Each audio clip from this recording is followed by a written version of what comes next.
attention to the destruction of the 3 World Trade Center towers in New York City on September 11th, 2001, and a whole lot more. This is 9/11 Free Fall. Good evening, everyone. This is Andy Steele. Thanks again for tuning in. Tonight, the guest is Phil Restino. He's a member of Veterans for Peace. His local chapter is in Florida. And he'll be talking about 9/11 Truth, of course, and its relationship with the anti-war movement that he observed. 9/11 Truth seemed to be intentionally marginalized within within the anti-war movement. But we'll also be talking about the latest developments in Iraq and the debate that's going on in America about whether or not we should re-invade that country. And from what I see, it's not really much of a debate. All right, I watch Washington Journal in the morning when they put the question up on open phones of whether or not we should be invading Iraq again. And the majority of the people are against it. When I talk to people on the street, the majority of people I talk to are against it. And I'm not just talking to like-minded people, I'm talking to varieties of people, just your average, everyday people from all corners of life here in my area where I live. They are not for this. The American people are not supporting a new invasion of Iraq, more loss of lives, of treasure. The money that would go into that is just not our business, is the general consensus. But still, the debate's being put up there, and there is pressure from neocons, from the same loudmouths that never wanted to leave there in the first place, trying to put pressure on this president to re-invade that country. And Obama was promising earlier in the week that he would not do that he would not send troops into Iraq, but now here we are. It's Tuesday night, and on Al Jazeera the headline is U.S. to send troops to Iraq to secure embassy. And we also had yesterday a warship going into the Persian Gulf with 550 Marines on it. So this is how it starts, folks. We don't want it to go any further because, as it said in the interview you're going to hear tonight, we didn't finish the job. The neocons are putting out that statement, saying we shouldn't have taken any troops out of Iraq because we didn't finish the job, quote unquote. Well, the anti-war movement didn't finish the job because here we are talking about re-invading that country. So I'll be playing that interview for you in a few minutes. Before I play that interview, I'm going to also just play a certain clip. Phil wanted to make sure I got this clip onto the air because it really sums up how he feels about the responsibility of the anti-war movement and where they dropped the ball. So I'm going to play that for you. The clip is from his interview on the Bob Tuskin Show. It's only about 2 minutes long. So I'll play that for you after we do the moment of silence, and then that'll lead into the interview, my interview tonight with Phil Restino.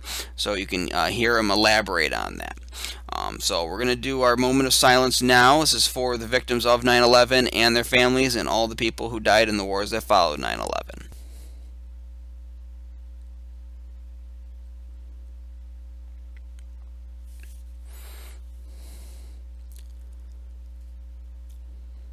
And that is 10 seconds. I noticed you called it the 9/11 wars. Yes. You're willing to hit the nail on the head there, but much of the so-called anti-war movement is not. Well, the fact that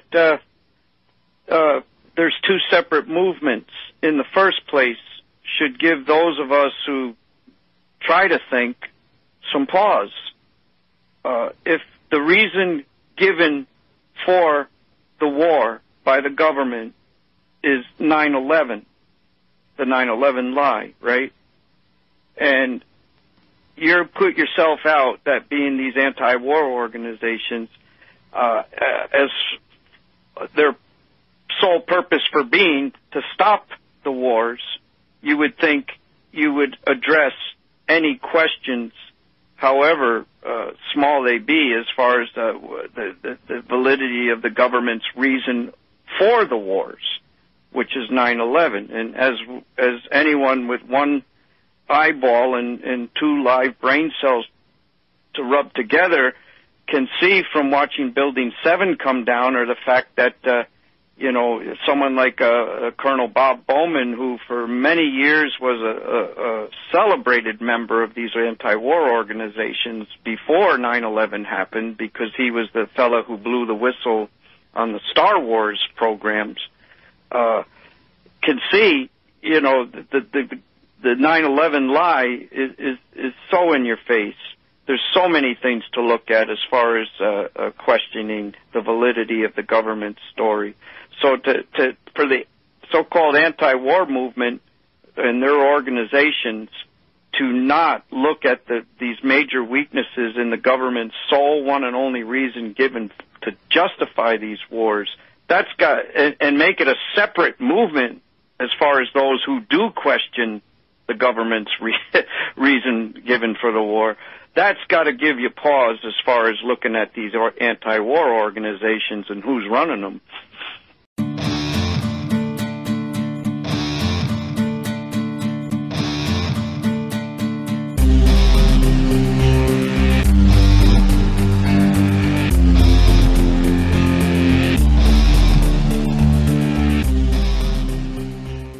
Restino is a peacetime veteran, having served 2 years in the U.S. Army as an infantryman. Not long after the U.S. and the U.K. bombed and invaded Iraq back in March of 2003, Phil became active in the local anti-war movement in his home area of Daytona Beach. Phil founded the Central Florida chapter of Veterans for Peace in the summer of 2005 and brought in fellow Central Floridian and longtime member of Veterans for Peace, Colonel Bob Bowman, right into the chapter. And Bill, he hosts a show once a month called We Cannot Be Silent. It's hosted by him and Larry Pinkney. Bill, welcome to 9/11 Freefall. Thank you, Andy. It's great to be on the program. Now, I gave a brief intro. I asked you to please elaborate on your background. Tell us about your past in the Army and about your work with Veterans for Peace. Sure. Well, my experience in the Army is really nothing to brag about. I'm a peacetime veteran. I enlisted for 2 years, and that was in the early 1980s, basically just to get out of my small town and see if I could be all that I could be.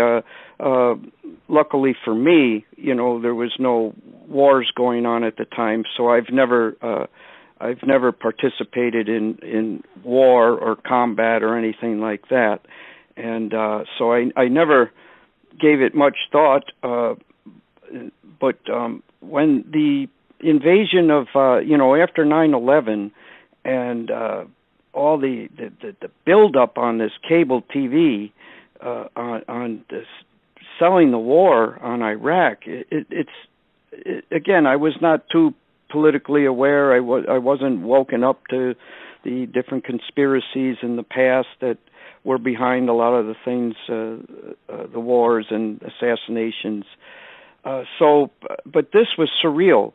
It was bizarre, and it woke me up. And at the same time, I must admit that in 2002, 2003, I wasn't working. I had lost my job and was home as a caregiver for my grandparents, and got an email for my 25-year high school reunion coming up, and asked for people who wanted to volunteer. And that's how I got to using the computer and having the time to use the Internet. And the Internet had developed quite a bit by that time as far as alternative reporting. So in looking up my classmates for the high school reunion coming up, I stumbled on reporting that was quite contrary to what was going on the television, and so that's when I began to awaken, I believe. I still wasn't woken up to 9/11, though, being an inside job. I became involved locally as far as being against this upcoming war, this shock and awe on Iraq in 2003, and I was out campaigning for John Kerry, thinking here's a Vietnam veteran who's been to war. He'll get him in and he'll stop it. That's the naivete at the time. But in 2005, Andy, early in 2005, there was this thing called the Downing Street Memo, which was a leaked document from people high up in the Tony Blair administration there in the UK, where they had met with their counterparts in the George W. Bush administration here in the U.S. And basically, the summer before the attack on Iraq, they had conspired to lie to both the American and the British people about imaginary weapons of mass destruction, and use that to justify a war of aggression. So when this came out in the U.S. press, it was here and it was gone, but it came out on May 1st, 2005. I thought, wow, this is it. We have a smoking gun. This will put an end to all this, and it did not. Later, the next month, they had the Downing Street basement hearings that were put on by Congressman John Conyers, and I got to see these people from Veterans for Peace and Cindy Sheehan and Colonel Ann Wright and Ray McGovern, all these people that are pretty well-known names now, and the founder of this group, David Swanson of AfterDowningstreet.org. And this fella from Veterans for Peace was outside giving this fiery speech about how not only is it our responsibility as citizens, but our sworn duty as veterans to impeach this criminal president. And he made reference to how the Germans had not spoken up in the 30s during the rise of Hitler and the Nazi campaign that proceeded after that. And I thought, wow, who are these guys? And these are military veterans taking that strong of a stand. So I looked them up on the internet, and I called them, and I wasn't sure if I could join because I wasn't a war veteran, and they said it's open to all veterans regardless of where and when you served. And I said, well, is there a chapter in Central Florida? No, there's not. Well, I got one started, and that's how it came to meet Colonel Bob Bowman, who became our good friend, our mentor, and now our chapter is named after him since he passed away last fall.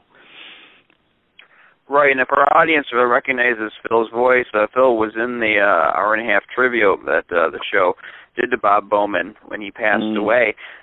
So, yeah, thank you for doing that and for coming back on and talking more about... Thank you, Andy. What you did to pull together that tribute and allowed us to get that 1.5-hour tribute that you pulled together very quickly after Bob Bowman passed, and we were able to get it out around the world, so people had a chance to comment and express their feelings to the Bob's wife and family members. So I can't thank you enough for doing that tribute.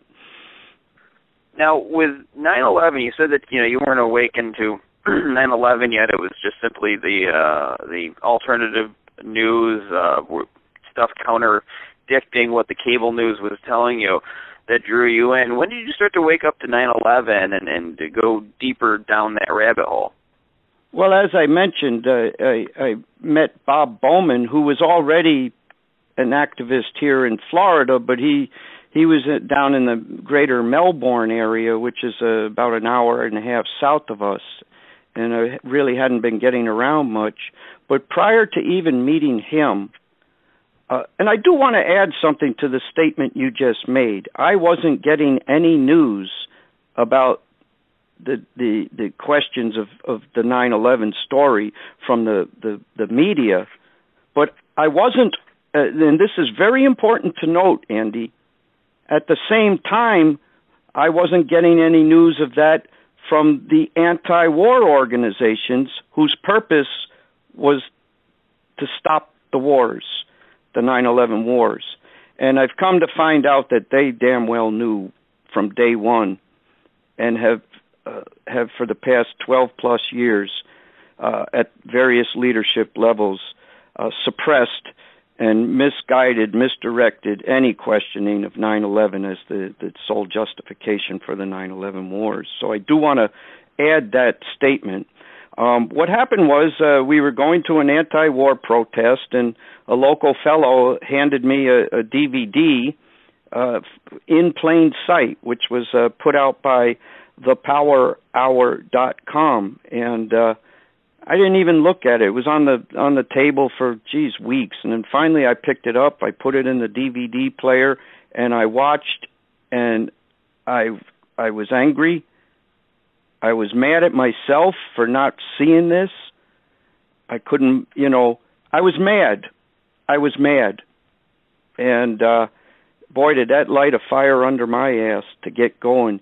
And here's, again, the naivete that I had at the time. I thought, just like with the Downing Street memo, if I created this chapter of Veterans for Peace and gave the veterans in this area, the veterans that were screwed by the lie to start Vietnam, I was naive. I thought if I presented this stuff, gave them a chapter to take over, that they would not allow what happened to them with Vietnam to happen to this young generation of young men and women who didn't know any better.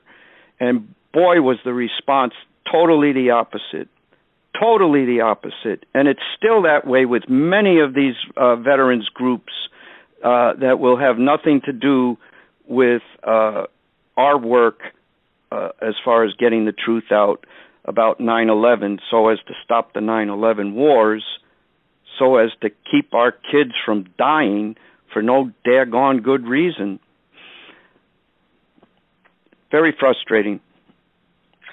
I know that feeling, and at this point, it's kind of you build a thick skin to it, to the folks who don't want to hear about it, and then that's a lot of what it is. Amazingly, for a group like ours, I say a group, an organized group, they always claim that it's small, that it's a fringe group, that there's not many people in it. But I'll tell you what, most people that I talk to have heard of this and agree with me. They agree with the evidence. They agree that there was some kind of explosives that brought down the Twin Towers in Building 7 on 9/11. They may not want to talk about it openly. You see them look around, look at other people that might be listening. It's very bizarre, the state that we're in right now in America. People are afraid of speaking out, but they don't need to be. And I guess it just baffles me, and it's part of the long struggle that I face in trying to get people more empowered and less afraid, because the world's not going to end if we acknowledge this, folks. Okay, the sky's not going to come crashing down on you. Everything can be okay, but we first have to acknowledge the truth and face ourselves. Look in that mirror and know who we really are as a nation. But I hear you. And I hear the frustration in your voice. I'm curious, for you, what was the biggest piece of evidence regarding 9/11, the controlled demolitions? What really sold it for you? Well, World Trade Center Building 7 coming down, I've never heard of that, never seen it, and it's basically it's basically 10 seconds of video, for crying out loud. And Bob Bowman had that on his website, thepatriots.us, and then Bob Bowman, as a former, I heard him speak here. He was we put on an event late 05, early 06, where he was the featured speaker. And, he was a lieutenant colonel in the Air Force, a former fighter pilot, combat fighter pilot in Vietnam, and as well as being a true rocket scientist. He was an aeronautical and nuclear engineer. But in his duties as a pilot, while in the Air Force, he served as an interceptor pilot. And he explained, and you don't have to have served as an interceptor pilot to understand this. He said, there's no way in hell that 4 jumbo jet airliners known to be hijacked fly around the northeast corridor of the United States without being intercepted, and fly around for an hour and a half without being intercepted. And it's like, of course, you don't need to be a rocket scientist to understand that. And then the buildings, as an engineer, Bob Bowman, put it very simply. There's no way in hell that fires fueled by office furnishings and kerosene-based jet fuel can make first of all, 110-story steel-frame concrete buildings blow up into dust and come completely down in perfectly symmetrical, nearly free-fall speed, as well as a separate building that never even got hit by a plane, World Trade Center Building 7, an obvious controlled demolition. So that's all you really need to know, Andy. I think the play that's been played on us is that we're expected to explain what did happen. And Bob Bowman always said the truth about 9/11 is we don't know the truth about 9/11, and we damn well need to know it, as so many people are being killed and suffering, in relation to the 9/11 lie. So I believe the people that say, "Oh yeah, I get it," but don't speak up. They don't speak up because they don't want to be bothered, And I asked this Christian guy who's a friend of ours. We call him John the Christian. We got a real mixed can of nuts as far as our activism. We got a guy that was Brian the Bircher, former John Birch guy with tattoos all over him, and we got a communist guy, Charles. But we're all there for the purpose of stopping the 9/11 wars. We come together on one issue. We don't let disagreements with our opinions on other issues keep us from working together on that one issue. But I believe that I asked John, what is it? When you're a witness to a crime, aren't you responsible to report it, whether you wanted to be a witness or not? And I said, there must be something in the Bible and the religion with that. And he said, yes, there is, Phil.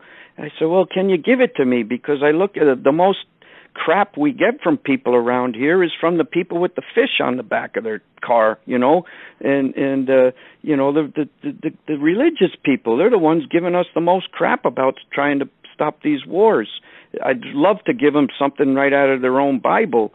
And he led me to Ephesians 5:11 in the Bible. He said, copy this down, Phil. And it's basically, if you're witness to a crime, you got a duty to speak up and report it. And that's not the exact words. It's, it's when you come across darkness, you're responsible for bringing light to it. And so they don't want to hear it. People don't want to hear it because if you hear it, you have to be responsible. And I really think that what we need to do now, Andy, is call these people on it. You got New York City firefighters and policemen that were on the job of 9/11/01. Those guys got no excuse. They all knew. And for a bunch of guys that are heroes and tough guys in so many ways, and who have no problem locking elbows whenever there's a contract negotiation coming up or any kind of threat to their pensions, they couldn't lock elbows on this, the big lie that they all know. And yeah, I'm getting on them, but I have to say this in context to their silence. You got 4 widowed housewives across the river over in New Jersey who were able to lock elbows, and look what they did as far as getting the investigation that was never going to happen. I can only imagine if one squad, one house, 4 firefighters locking elbows back then and coming out, what could have been prevented. And it didn't happen. It's 12 years later. There's millions of people who have been killed and maimed and are still being killed. And it's high time that these guys lock elbows and come out and speak up and put an end to this. Because if anyone can, it's the guys that were there on 9/11 in the buildings as they were blowing up. And they know. And if they tell you they don't know, I find that hard to believe.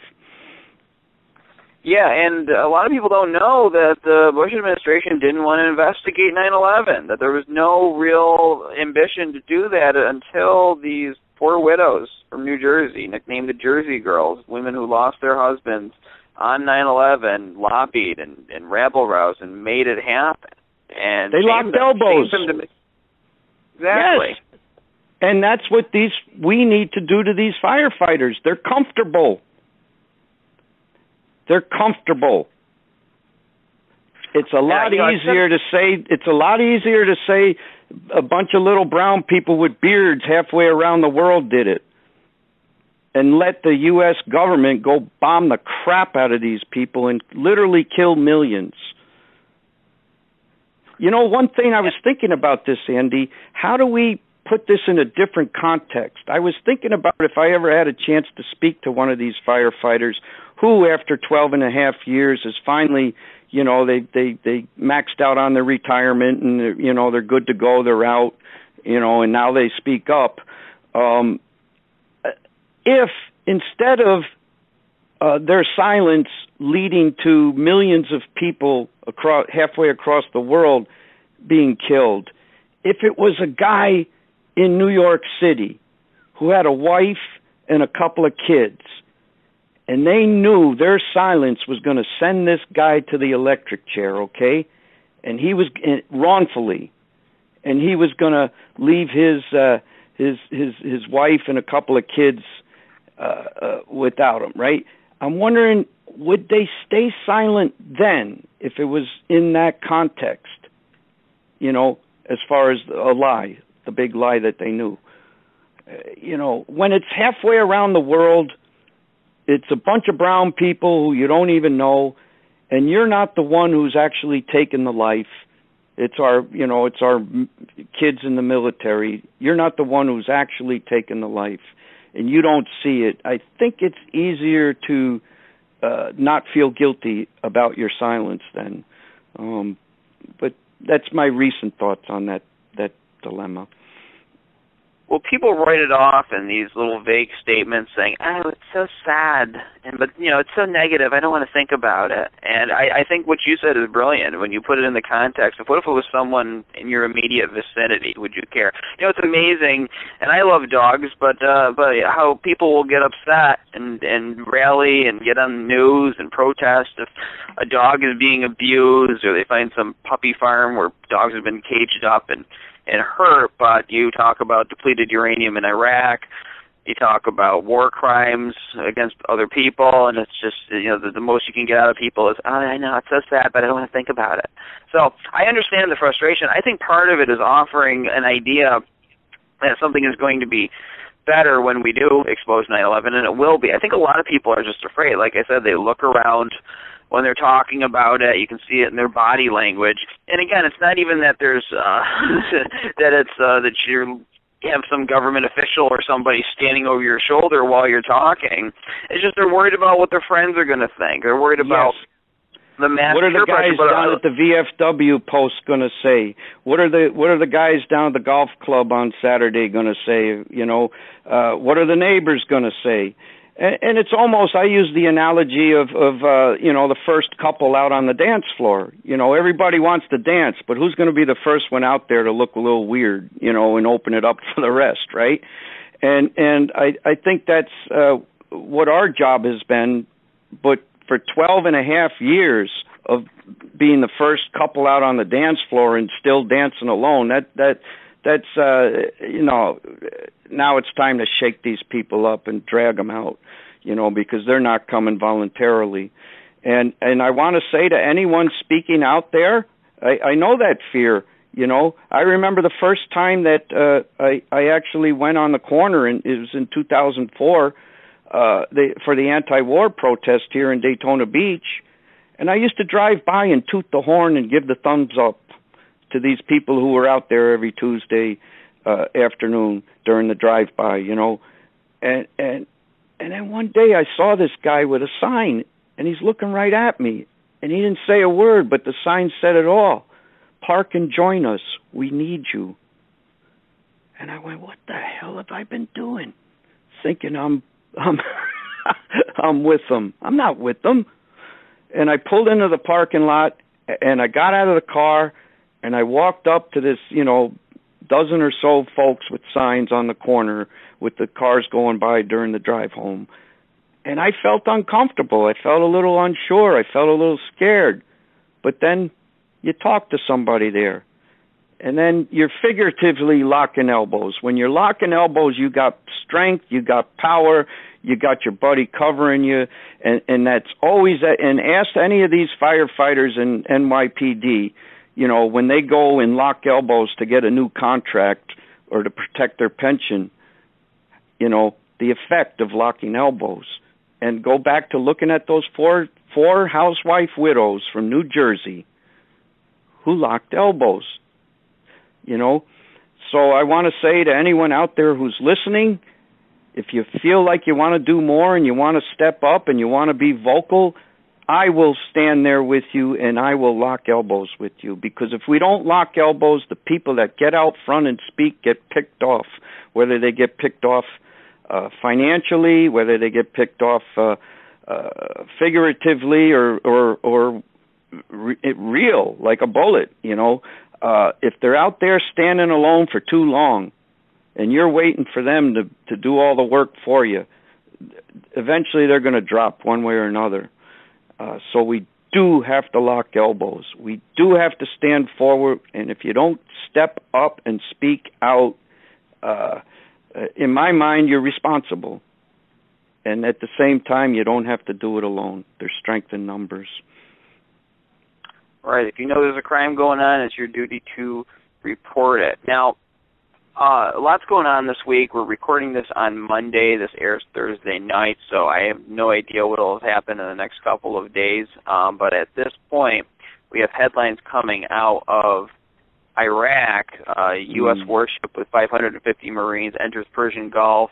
West evacuates Iraq staff as U.S.-Iran talks broached, and so on and so forth. But there's been a lot of bluster from neocons trying to push this government into essentially re-invading Iraq, whether it be airstrikes, whether it be boots on the ground, people saying, we didn't finish the job, Obama pulled them out too soon. Now, I'm no fan of Obama by any stretch of the imagination, but at the same time, how long did these neocons want us to stay there for the next 100 years? I mean, at what point do you leave? And I can get into more of my opinions later. I'm more interested in hearing yours as this talk about re-invading Iraq surfaces. I haven't heard very many people on the ground, regular folks like you and me, and even folks who aren't active politically, who just kind of just hear the headlines as they sip their coffee in the morning, who are in support of this. I haven't heard too many people, but the talk continues, and you can see this pressure mounting from certain forces within government, without government, or outside of it, rather, trying to push this government into re-invading Iraq. So I want to get your take on this. As a member of an anti-war group, a very strong one, what do you think about what's going on with Iraq this week? You bet. Well, first off, I'm glad you brought it up. Second off, I would like to suggest to the listeners to get over to activistpost.com and search for a recent article on the matter by Tony Cartalucci. And the name of the article is America's Covert Re-Invasion of Iraq. And I fault, and again, this is still the ongoing 9/11 wars. It hasn't stopped. This whole war on terror, whatever's happening over there in the Middle East and wherever the hell the U.S. government wants to put troops next or bomb next, is under the sole justification of the 9/11 lie. And I fault the leadership of the anti-war organizations for so much of this killing, so much of this war. They knew from the get-go that 9/11 was a lie, and it was the sole justification being used for these wars. And we got to call them on it, just like the firefighters and the police in New York, the ones that were there on that day of 9/11 and knew. You know, you can have a firefighter in Texas or somewhere, you know, who wasn't there. I can excuse that, you know, but these anti-war people, think about it, Andy. If we want to stop the war, you got to get to the justification for the war, the 9/11 lie. Otherwise, it just keeps on going and going. They had Colonel Bob Bowman, and I'm sorry I keep going back to him, but this is a very important point. Bob Bowman was the most qualified person who could speak out against the 9/11 lie at the time, back then. They could have put him up front and let him take all the arrows, you know, as far as being the interceptor pilot as well as an engineer. And the anti-war organizations, after 9/11, and if you go back to some of those early 9/11 truth conferences, you'll see the people who ended up being leaders in the anti-war organization, they did everything they could to identify and corral anyone who was questioning the 9/11 lie up front and separate them and put them into their own group that they labeled 9/11 truthers. You know, you go back and you look at that. How did this happen? How did an anti-war movement not address the many, many weaknesses in the sole justification for the wars? And we got to go back. We got to look at who these people were, and we got to expose them. We got to call them on it. And this left-right divide, what can we do now about trying to head off what's happening in Iraq? You know, the government serves the war machine. They serve the interests that make money on war. And until we match or equal the amount of pressure on the government which orders these wars, they're the ones who order the troops, that they're getting from the military, you know, war profiteers and everyone else making out on the wars. Until we, the people, put aside all our other differences and come together and say no, it's not going to happen. We could have stopped this also after the fact when Obama came in, and his third day in office in 2009, he sent drone bombers into Pakistan and began what is now this outrageous policy of drone bombing anyone, anywhere. And we had a guy in our chapter, Tom Santoni, write an article, Impeach Obama. And it made a lot of sense. We brought our message. We had bumper stickers, war crimes are war crimes, prosecute Bush, impeach Obama. And, you know, after DowningStreet.org with David Swanson wouldn't have any of it. Code Pink with Medea Benjamin wouldn't have any of it. Deborah Sweet of World Can't Wait didn't want to hear it. The leadership of Veterans for Peace still doesn't want to hear it, even though the rank and file membership passed a resolution in 2011 to impeach Obama for the same war crimes. They won't let the public know.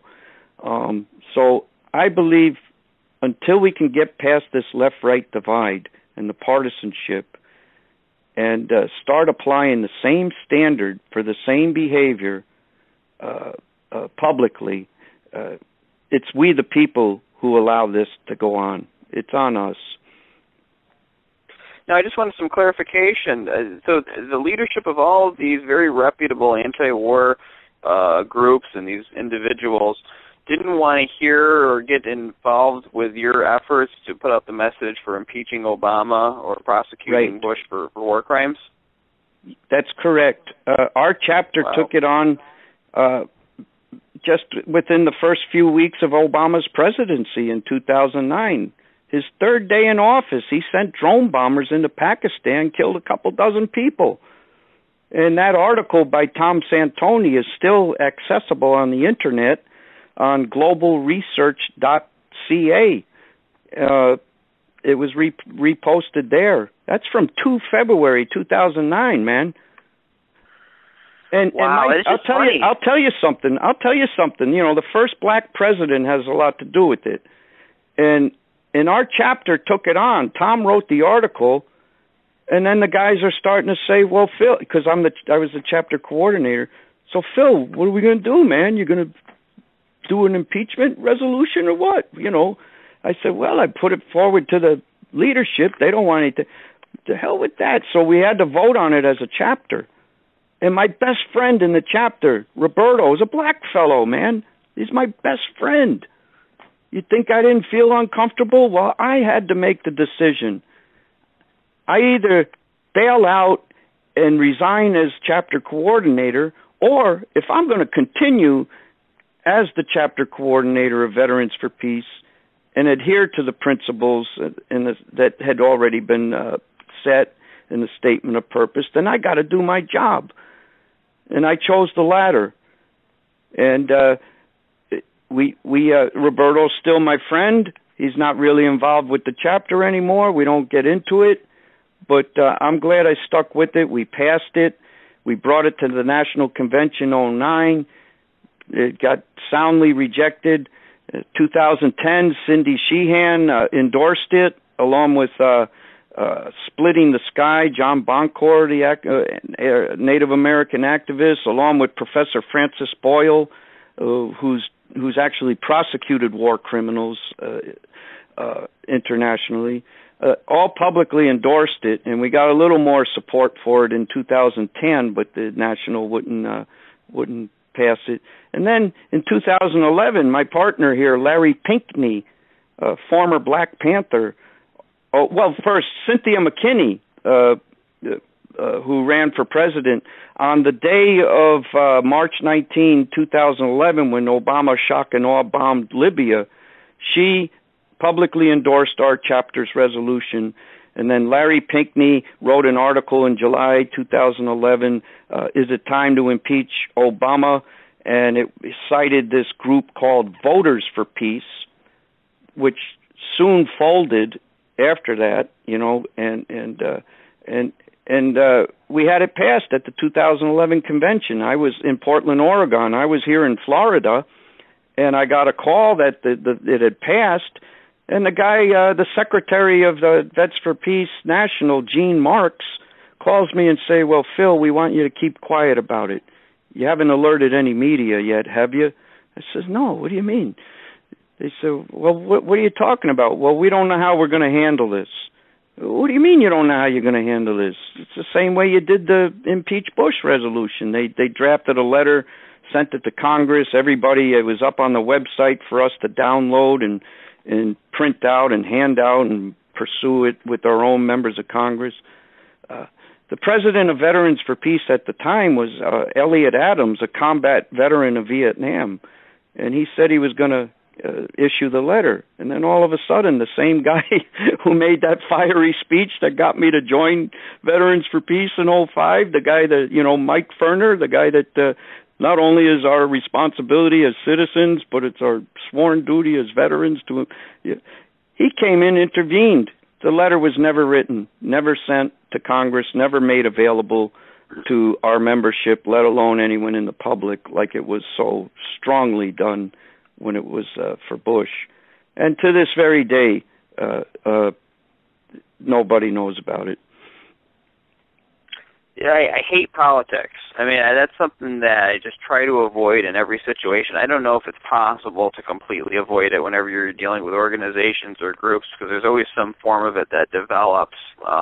Even if you try to avoid it, it just seems to creep up. But these things, these considerations people make, when something should be just black or white, and I guess they are looking at it as black or white based on what you said, and I think that did play a lot into... That's easy. Yes, it's easy, though. It's easy. And Larry Pinckney, former Black Panther, for God's sakes, did 10 years in prison as a political prisoner, right? And there's a great YouTube that illustrates the point I'm about to make, and it's entitled Larry Pinckney, A Prison Experience, and I want to recommend that to the listeners. But Larry Pinckney addressed this very good.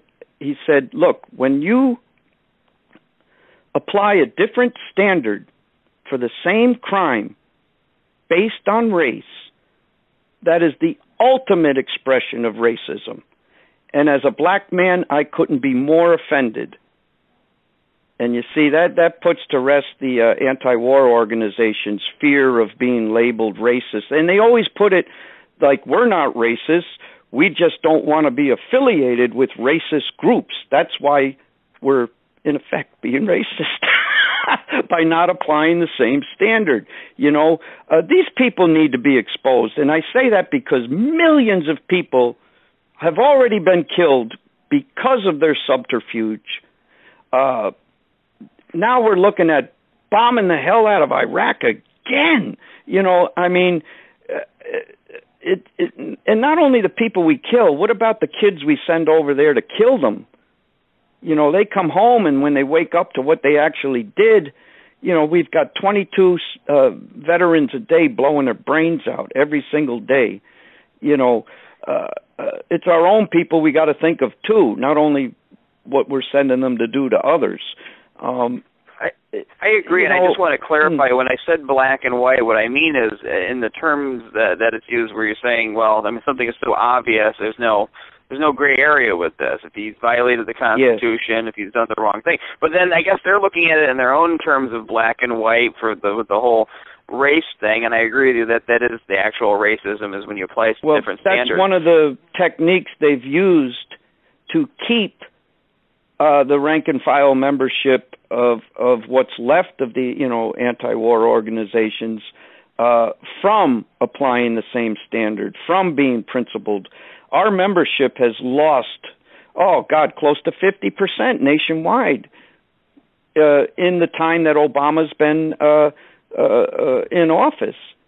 And it's not because of what the leaders, what Medea Benjamin and all them will tell you, that Obama killed the anti-war movement. No, it's because of their left cover for Obama that true anti-war activists, political party loyalties aside, people that were true anti-war activists, true enough to apply the same standard, quit and said to hell with Veterans for Peace and these groups. That's the real reason why we've lost so many because they've shown what they're about. And, you know, you could call them hypocrites and all that. I think we need to be stronger in calling these anti-war organizations out, because so many people are dying. People are dying. Right, and you mentioned earlier about the kids that we send over to fight in these wars, and you said when you were talking about your own background, about how you were looking to get out of your town, so you joined the Army.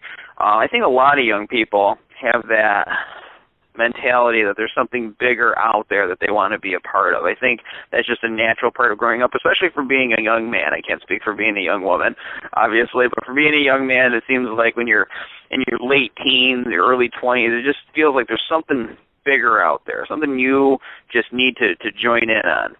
And I think that the propagandists, the people who go out and recruit for the military and recruit and put out the advertisements that you see in the movies right before the movie plays, where it shows the Army guy running through the fields and helping people, and the landscape always looks like you're on some other planet instead of some other country. Yeah, and they're heroes. World. And they're heroes, and they play into this, and they draw these young men in. I almost joined the Navy for the reasons that I wanted to see the world and do stuff, and it would have been dumb because this was in the build-up to Iraq that I was considering this. Luckily, some circumstances happened. I'll tell the story on the show some other day that I did, and I joined Peace Corps instead. But what would you have to say to these young guys out there who are considering joining the Army? They want to be part of something. They want to be heroes. They want to serve their country. What advice would you give them? What would you say if they were standing here in front of you? I would tell them that it's not what they're telling you. You know, you're being used, and no matter what you tell these kids, they're still 18, 19-year-old kids that want to test whether they're a man or not. And the reason why the recruiters and all that and the armed forces target 18 and 19-year-old kids is because they don't have the life experience to critically think about this. They don't know the history of wars, the bankster wars, really. All wars are bankers' wars, as Michael Rivero put out brilliantly. on his whatreallyhappened.com.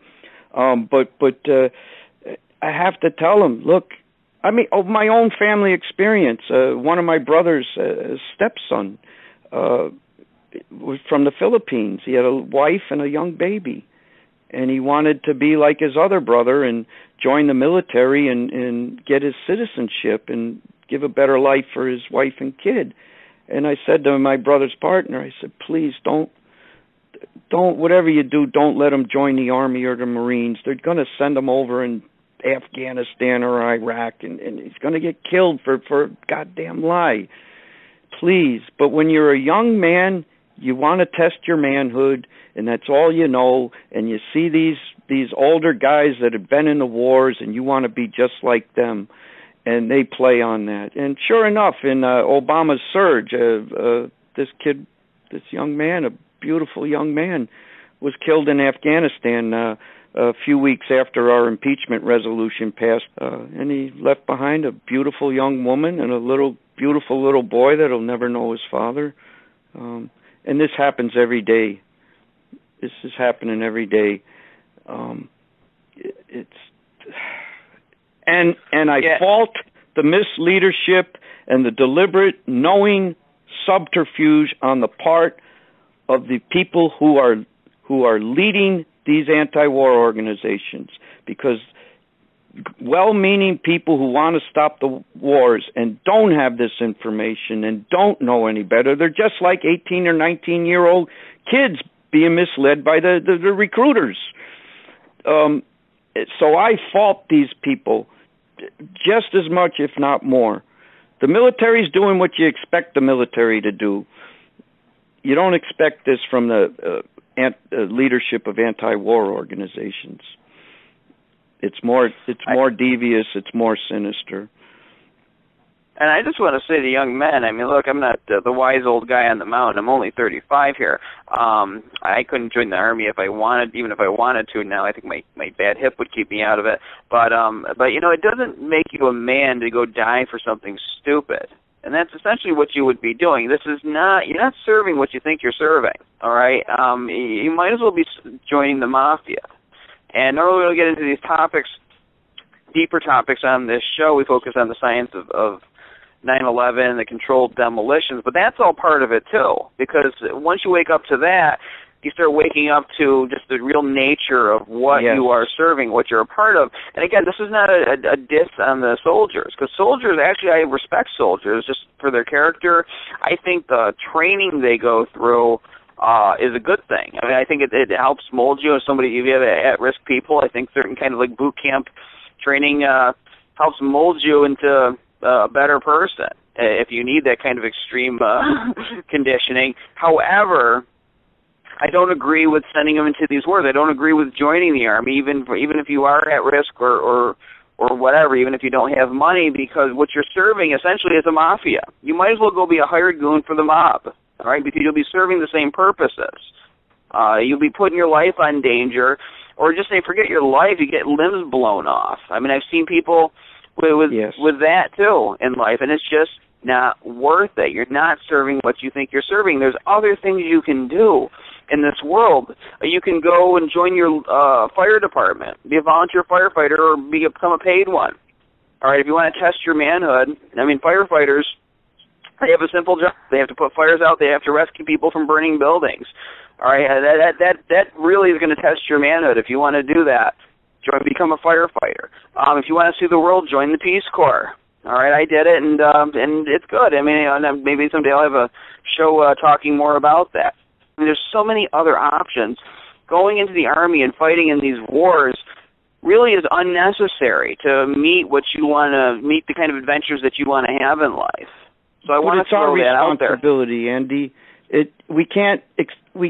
No matter how you explain it and how much you tell it to a 17, 18, 19-year-old male of the human species, the warrior, inherent warrior part of growing up into a man is so deep. It's our responsibility. I put out an article a few years ago called Our Covenant, You know, once these kids sign up, and they're going to sign up, you know, it's our responsibility for what happens to them. And we're the ones who have failed. You know, yeah, you talk to these kids, you try to make a little sense to them, but then you better get off your ass and start working on your fellow adults that are staying silent. You better get off your ass and start working on these firefighters in your community, the FDNY, the NYPD, you know, the cops, and call them on it. I look at the two women that bicycled from Washington State to Washington, D.C. a few years ago, and they stopped in all the towns along the way and spoke with the fire chiefs and the police chiefs, and they gave them a copy of the Architects and Engineers for 9/11 Truth. And if they can approach a firehouse or a police department, these two women on bicycles, and four women, housewife, widowed from New Jersey can lock elbows. God darn it, we can too. You know, we can't put it on these 17, 18, 19-year-old kids stepping into the recruiter's office. Yes, we try to educate them, try to inform them, but they're going to be 19-year-old kids wanting to test their manhood. It's just human nature. So the real work is what we do after we talk to those kids, to make sure that they're not misused, not sent to wars that don't need to be fought. And that's where our work really needs to be. Now, moving forward from the present, because we can't change what's happened in the past, what do you think the consequences are if we do re-invade Iraq, get involved again, and what do you have to say to the anti-war movement moving forward, and what needs to happen now, and how to, you know, they talk about how we didn't finish the job. The neocons did say this about Iraq. Well, you know, the anti-war movement didn't finish the job, because here we are talking about re-invading it. So what do you have to say to them moving forward about what needs to happen if we do invade Iraq again? I say apply the same standard, the case for impeachment that you so strongly and brilliantly made when it was a Republican doing it. And that's why they haven't, because they know if the left calls for impeachment publicly for the same daggone crimes, when a Democrat, and again, it's for impeachment's about who's in the office now, right? If the left calls for impeaching a Democrat for the same crimes that they so publicly cited in their public calls for impeaching the Republican, there's nowhere to pass the political football. The partisanship's taken out of it, and all of a sudden impeachment has teeth again, and the people have a remedy. And that is why, for the past 5.5 years, the leadership of these, national leadership of these anti-war organizations has done everything it can to not allow a public call for impeachment, because they know it will work. Bill Restino, I want to thank you for coming on 9/11 Freefall. Thank you very much, Andy.